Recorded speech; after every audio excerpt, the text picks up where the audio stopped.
SDM गोल को,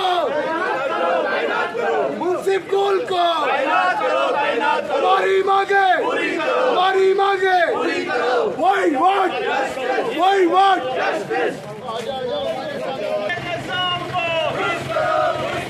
पानी के निजाम को वाले असामियों को वाले असामियों को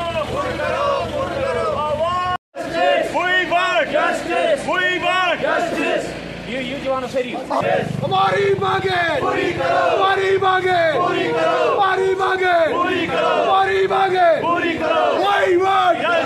वही वोट, असामियों को सब डिवीजन गोल की असामियों को डिग्री कॉलेज के प्रिंसिपल को तैनात करो, डिग्री कॉलेज गोल के प्रिंसिपल को तैनात करो, आवाज दो, आवाज दो, आवाज दो, खाली असामियों को आवाज दो, आवाज दो, आवाज दो।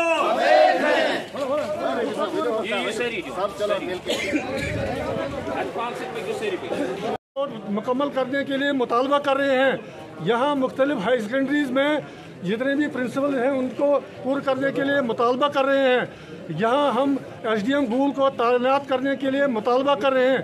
यहाँ हम जितने भी अफसरों की कुर्सियां हैं खाली पड़ी हैं उनको पूरा करने के लिए मुतालबा कर रहे हैं और जितने भी यहाँ के अवामी मसाइल हैं उनको पूरा करने के लिए यहाँ हम मुतालबा कर रहे हैं क्योंकि हम इस चीज़ का हक रखते हैं। हमारा हक है, कानूनी हक है, आईनी हक है और ये हमें आईन हिंदुस्तान का हक आईन हिंद जो देता है, हमें हक देता है कि तुम अपनी मांगे सरकार से मांगो और अपनी मांगे एडमिनिस्ट्रेशन से मांगो और तुम यहाँ के रहने वाले हो और तुम इन चीज़ों को मुतालबा कर सकते हो यहाँ पर। लिहाजा मेरी तमाम नौजवानों से गुजारिश है और अपील है कि जब भी ऐसे प्रोग्राम होंगे तो वो कोई भी करें, जो भी अवामी मसाइल होंगे, अवामी मसाइल के लिए जो भी हजरात बाहर निकलेंगे उनको तहे दिल से सपोर्ट करें, मदद करें। हमारा मुतालबा है सरकार से कि जितने भी यहाँ पर कुर्सियाँ पड़ी हैं उनको खबूर करो, अवामी मसाइल हल करो। और क्या नाम है, ये इलाका जैसे देखो जितने भी अफसर इस इलाके में नहीं हैं, ये इलाका बिल्कुल वीरान जंगल जैसा लगता है। अगर इसी तरह हमें नहीं पता है गवर्नमेंट का या एडमिनिस्ट्रेशन का क्या मंसूबा है, लेकिन हमें यह लगता है कि हमें जानबूझकर इग्नोर किया जाता है, हमें जानबूझकर नज़रअंदाज किया जाता है और हम इस नज़रअंदाज होने हमारे मुतालबे हैं। हम यहाँ के रहने वाले, हम इन चीज़ों को हक रखते हैं कि हमें अपने जो मुतालबे हैं ये पूरा किए जाए। लिहाजा इसके साथ ही हम आप सबों का तहे दिल से शुक्रिया अदा करते हैं और भी जिन्होंने इस प्रोग्राम में बोला उनका भी हम समर्थन करते हैं और जो आइंदा बोलेंगे उनका भी हम समर्थन करते हैं। और भी यहाँ नौजवान होंगे उनको बोलने का मौका दिया जाएगा और आगे के लिए हम प्रोग्राम बताएंगे कि क्या करना।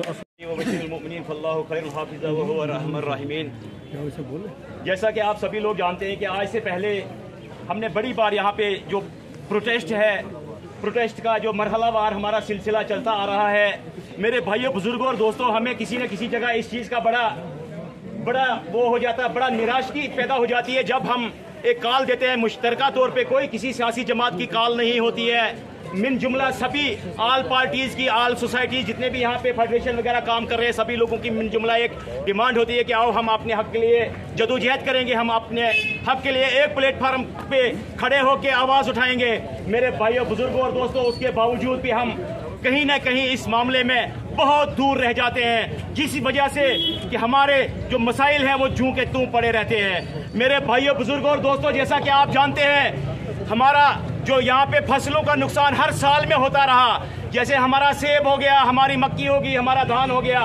आज से पहले जितना भी हमारा नुकसान हुआ करता था, आज से पहले जितनी भी हुकूमत ही थी वो गरीब लोगों को कंपनसेट करती थी, उस फसल के नुकसान का मुआवजा दिया करते थे। मेरे भाइयों, बुजुर्गों और दोस्तों, जब से जम्मू कश्मीर के अंदर ये ड्यूटी को नाफिज किया गया है, ना गरीब को सेब का मुआवजा मिलता है, ना मक्की का मिलता है, ना धान का मिलता है, ना किसी और चीज़ का मुआवजा मिलता है। मेरे भाइयों, बुजुर्गों और दोस्तों, यहाँ पिछली गवर्नमेंटों की वसादत से हमारे पास एक सब डिवीजन की शक्ल में एक अधारा आया था, जहाँ हम अपनी उम्मीदें लेके जाया करते थे। आज 3-4 महीने से हमारे SDM की जो आसामी है वो भी खाली पड़ी हुई है। न जाने ये गवर्नमेंट हमारे साथ कौन सा व्यवहार कर रही है। इसलिए मैं धूल की तमाम बाशूर अवाम से अपील करता हूँ, आज जो भी मसले मसाइल थे यहाँ पे सभी मेरे सीनियर बुजुर्गों ने बताया। मैं यही गुजारिश करूंगा, जब भी आज के बाद कोई भी किसी किस्म का प्रोटेस्ट हो, कोई भी हमने अपनी आवाज़ को बुलंद करने के लिए आना हो, मेरे भाइयों, बुजुर्गों और दोस्तों, आपने नौजवान बच्चों को आगे भेजा करो। हमने कोई खुदा ना खास्ता कोई गैर आईनी चीज़ नहीं मांगनी होती है। हमने सब डिवीजन की जो आसामियाँ खाली पड़ी हुई हैं उनके लिए डिमांड करनी होती है। हमारा जज साहब आज 3 साल से यहाँ पे नहीं बैठे हुए हैं। हम गवर्नमेंट से अपने मुतालबात करते हैं कि इन जो गूल में खाली आसामियाँ पड़ी हुई हैं इनको पूरा करें। मेरे भाइयों, बुजुर्गों और दोस्तों, कल मैं यहाँ बैठा हुआ था बाजार में, एक आदमी सोशल वेलफेयर का ऑफिस ढूंढ रहा था, बेचारा अपाहिज था, मतलब लंगड़ा था वो। उसको कम से कम यहाँ पे एक अधारा हुआ करता था सोशल वेलफेयर के नाम से, उस अधारे को यहाँ से गायब किया गया है। उस अधारे को लाने के लिए आप हम सब लोगों को मिलकर आवाज उठानी है। मेरे भाइयों, इंफॉर्मेशन एंड टेक्नोलॉजी का यहाँ पे एक महकमा हुआ करता। आज की हड़ताल का जो मुद्दा है वो तो आप जानते हो कि इस हमारे सब डिवीज़न की हालत क्या है। इसके खिलाफ हर जगह साजिश ही हो रही है और हमें हर जगह दबाया जा रहा है। और उसका सबसे बड़ा जो कारण है कि हमारी जो कौम है, हमारी जो नई पौध है, उसको अनपढ़ बनाया जा रहा है। आप देख रहे हो इस वक्त हमारे सब डिवीजन में 4 हायर सेकेंडरीज हैं, में से 3 में प्रिंसिपल नहीं। और किसी हायर सेकेंडरी, यहाँ हमारी धूल की हायर सेकेंडरी है, इसमें 13 लेक्चरर की पोस्ट है, सिर्फ 3 लेक्चरर हैं, 10 खाली पड़ी है। हमारे सब डिवीजन में 187 मास्टर ग्रेड की पोस्टें खाली पड़ी हैं। 2-3 में स्कूल बताऊं, हारा स्कूल में 6 मास्टर ग्रेड की पोस्ट है, 6 की 6 वैकेंट। बंगाली में 6 हैं, 1 उसमें है। दाचन में 6 हैं, 6 की 6 वैकेंट हैं। भीमदासा में 6 की 6 वैकेंट। सलबाला में 6 की 6 वैकेंट। इसी तरह बाकी वाले स्कूल भी है जहाँ मास्टर ग्रेड है ही नहीं। अजय गवर्नमेंट को कहो हमें टीचर दो, कहते टीचर की पोस्ट नहीं है। अरे अंदो, अजय तुम टीचर को मास्टर बनाओगे तब तो टीचर की पोस्ट वैकेंट होंगी ना। सिर्फ हमारे जोन में 187 मास्टर ग्रेड की पोस्टें वैकेंट हैं। 187 बच्चा हमारा टीचर यहाँ दूर का लग सकता है, लेकिन इनकी नीयत नहीं है। डिग्री कॉलेज प्रिंसिपल नहीं, लेक्चरर नहीं। हमारा मुंसिफ पिछले साल दिसंबर में वो ट्रांसफर हुआ है, आज बराबर 11 महीने हुए, मुंसिफ नहीं। ये तो हद है, जुडिशरी में भी मुलाजिम नहीं। SDM साहब हमारा जो यहाँ पे होता था और हर एक मसला हम लेके उसके पास जाते थे, SDM साहब नहीं। तहसीलदार साहब एक बेचारा अच्छा आदमी है, ईमानदार आदमी है, लेकिन उसे ये कहूँगा कि जो ये आप कागज बनवा रहे हो इनको सिंप्लीफाई करो। हमें इनकम सर्टिफिकेट 10 मिनट में बनती थी, आज 10 दिन में भी नहीं बन रही है, क्योंकि आप उसको ऑनलाइन करो, वहाँ वेबसाइट ही नहीं चलती है। वेबसाइट चलेगी, फिर पटवारी नहीं मिलेगा, पटवारी मिलेगा फिर नायब तहसीलदार के पास जाना है। इसको सिंप्लीफाई करो भाई। जिसके पास इनकम है ही नहीं बेचारे, के पास मजदूर तबका है, BPL में है, उसको क्या रिपोर्टें मंगवानी है। इसलिए मैं आप सबसे यही कहूँगा कि हमारी बिजली का बहरान, अभी सर्दियाँ आई नहीं, बर्फ पड़ी नहीं, लेकिन आज 15 दिन से आप देख रहे हो कि बिजली की हालत क्या हो रही है। पूछो कि हमारे पास ये बिजली कम आ रही है, और बिजली बढ़ाना आपका काम है, पैसे देना हमारा काम है। पिछले साल DC साहब आए तो इनने उस दिन भी कहा हमारे पास ये यहाँ 15 मेगावाट की जरूरत है, हमारे पास 10 मेगावाट है, 5 मेगावाट कम है। और अब 1 साल हो गया उसका अपग्रेड करते उस वक्त ने कहा हम सिर्फ हफ्ता का टाइम दे दो, हम इसका अपग्रेड करेंगे और अब तो बिजली पूरे 24 घंटे देंगे। लेकिन 1 साल में वो अपग्रेड नहीं हुआ। ये अगर फेलियर है तो किसका है?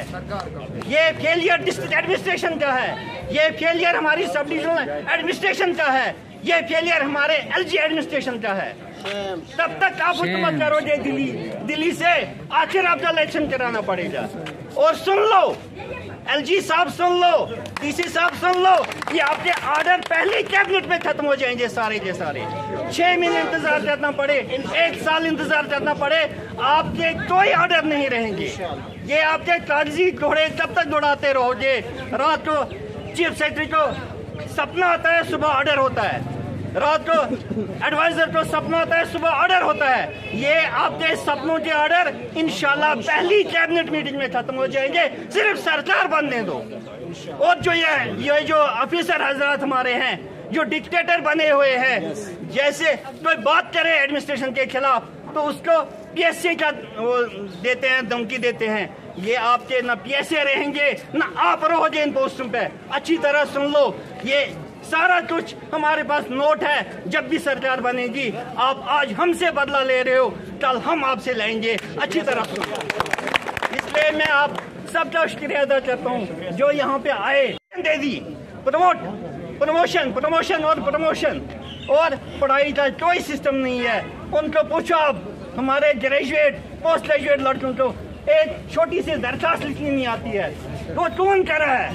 ये गवर्नमेंट कर रही है। ये गवर्नमेंट की पॉलिसी है कि पहाड़ी लोगों के बच्चे अनपढ़ रखे जाएं और हम हुकूमत करते रहें और फिर इल्जाम लगाते जाएं कि आपके बच्चे पढ़े लिखे हैं जी, एमए पास है और ये मिलिटेंट बन रहे। उन्हें बनना और क्या है?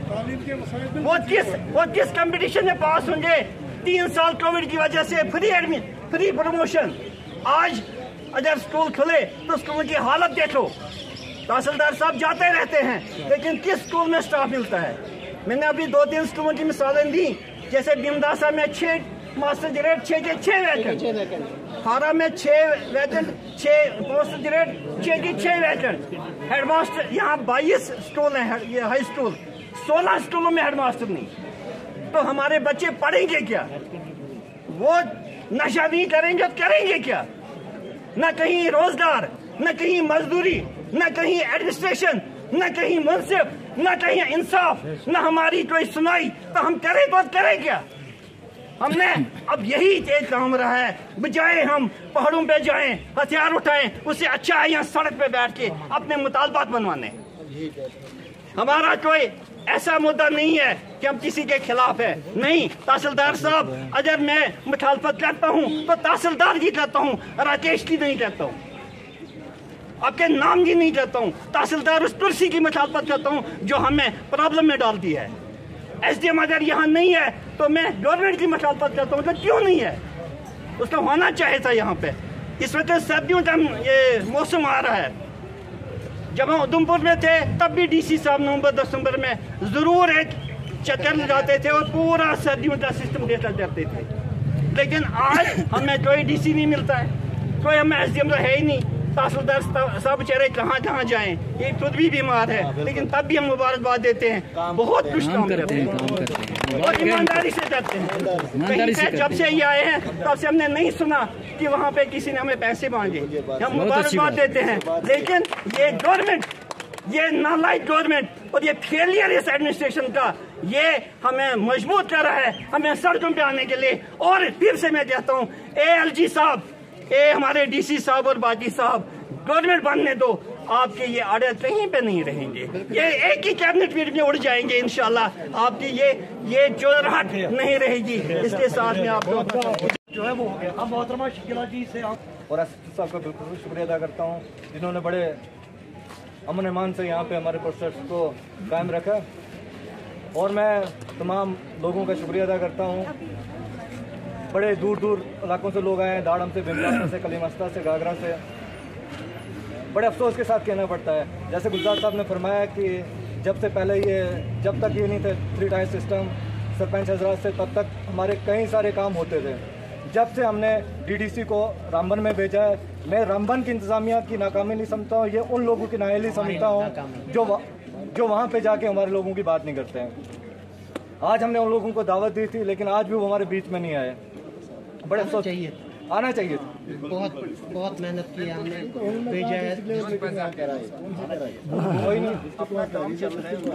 करते हैं आपकी बात से, आप बोले बिल्कुल आप सही। बाकी वक्त की काफ़ी कमी है, तहसीलदार साहब हमारे बीच में आए, इनके पास टाइम कम है। मैं इन्हीं अल्फाज़ों से इजाज़त चाहता हूँ। को बंद रखने का और एहतजाज करने का जो ऐलान किया था, मैं ये कहूँगा कि गूल में मैंने पहले भी 2-3 बार मीडिया से बात करते हुए कहा कि अनेक मसाइल हैं जिन पर हम सबको बात करने की ज़रूरत है, चाहे वो समाजी तंजीमें हों, चाहे वो हमारी तरह सियासी लोग हों या दूसरी जमातें हों, उन सबको उन मसलों पर बात करने की ज़रूरत है। मैं पिछले दिनों भी मैंने एक दिन बोला कि हमको इस सरकार से कोई नया इदारा खोलने की कोई बड़ी उम्मीद जो है, कोई बड़ी एक्सपेक्टेशन हमने नहीं रखी। हमारे यहाँ आज भी वही इदारे हैं जो 2014 में या 2016 में खुले थे। हमारा इंडोर स्टेडियम 2016 में बना, लेकिन आज तक उसकी कंपटीशन कहीं नहीं है। हमारा गवर्नमेंट डिग्री कॉलेज गूल जो 2012 में सबसे प्रेस्टीजियस इंस्टीट्यूशन इस इलाके के अंदर जो है वो गवर्नमेंट डिग्री कॉलेज गूल है, और मैं खुद उस डिग्री कॉलेज गूल का स्टूडेंट रहा हूँ। लेकिन बड़ी बदकिस्मती की बात है कि उस डिग्री कॉलेज की 4 क्लासें एक कमरे के अंदर चल रही हैं। मैं कहूँगा कि आज सरकार जो है बड़ी बड़ी बातें करती है। आज सरकार डिजिटल इंडिया की बात करती है, आज सरकार न्यू एजुकेशन पॉलिसी की बात करती है, आज सरकार हिंदुस्तान को आलमी ताकत बनाने की बात करती है। लेकिन अगर तालीमी निज़ाम की तरफ एक नज़र दौड़ाई जाए तो मेरा एक गोई हाई स्कूल है इस इलाके के अंदर, जहाँ 2 टीचर एक हाई स्कूल चलाते हैं। ये कितनी बड़ी बदकिस्मती की बात है कि 400 बच्चों पे 2 टीचर चलाते हैं। ये सिर्फ हमारे गूल के गिरदोनवा के मसले नहीं है। अगर आप सब डिवीज़न गूल पर एक पूरी नज़र दौड़ाओगे तो सब डिवीज़न गूल का कोई भी इदारा ऐसा नहीं है जहाँ पे शॉर्टेज ऑफ स्टाफ नहीं है, जहाँ पर अमले की कमी नहीं है।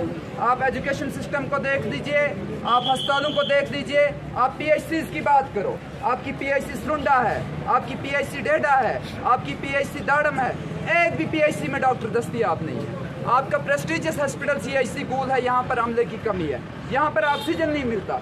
और मैं ये नहीं कहूँगा कि वहाँ पर जो डॉक्टर तैनात है उसकी कमज़ोरी है, ये कमज़ोरी सरकार के उस निज़ाम की है जो यहाँ पर किसी मशीन को कोई भी टेक्नोलॉजिकल इक्विपमेंट जो है यहाँ पर दस्तियाब नहीं कर पाई। तो इन्हीं सब चीज़ों के लिए हमारा, और मेरा एक चीज़ जो मुझे भूल गई, हमारा KGVB स्कूल जो सबसे डाउन ट्रोडन बच्चियाँ हैं हमारी, जो समाज की BPL कैटेगरी और ऑर्फन कैटेगरी से ताल्लुक़ रखने वाली बच्चियाँ हैं, उनके लिए सरकार ने एक KGVB हॉस्टल खोला यहाँ पे, और उस KGVB हॉस्टल की बिल्डिंग बनी हुई है लेकिन बच्ची वहाँ पर जा नहीं सकती। वो इसलिए नहीं जा सकती, सरकार लैंड यूजर के साथ नेगोशिएट करने में नाकाम हो गई। और फिर सरकार अगर एक यतीम इंसान के साथ, एक यतीम बच्ची के साथ इंसाफ नहीं कर पाई तो आपके और मेरे साथ कितना इंसाफ करेगी। मैं आखिर में इतना कहूँगा कि हमारी एडमिनिस्ट्रेशन से कोई लड़ाई नहीं है, हमारी एडमिनिस्ट्रेशन से बस एक गुहार है, हमें तुमसे कोई नया इदारा बनाने की। हमने मजीद इसको एडमिनिस्ट्रेशन को 10 दिन का टाइम दिया है। 10 दिन के बाद जो है वो पूरी तरह से यहाँ पर बंद होगा। और क्या क्या होगा, अब इस जो हमारे DC साहब की तरफ से या SDM साहब की तरफ से, रामबन से हमें पूरे फोरम को कहा गया, वो बातें जो हमारे बीच में हमारे तहसीलदार साहब यहाँ पर ये बताएंगे लोगों को कि क्या बात हुई है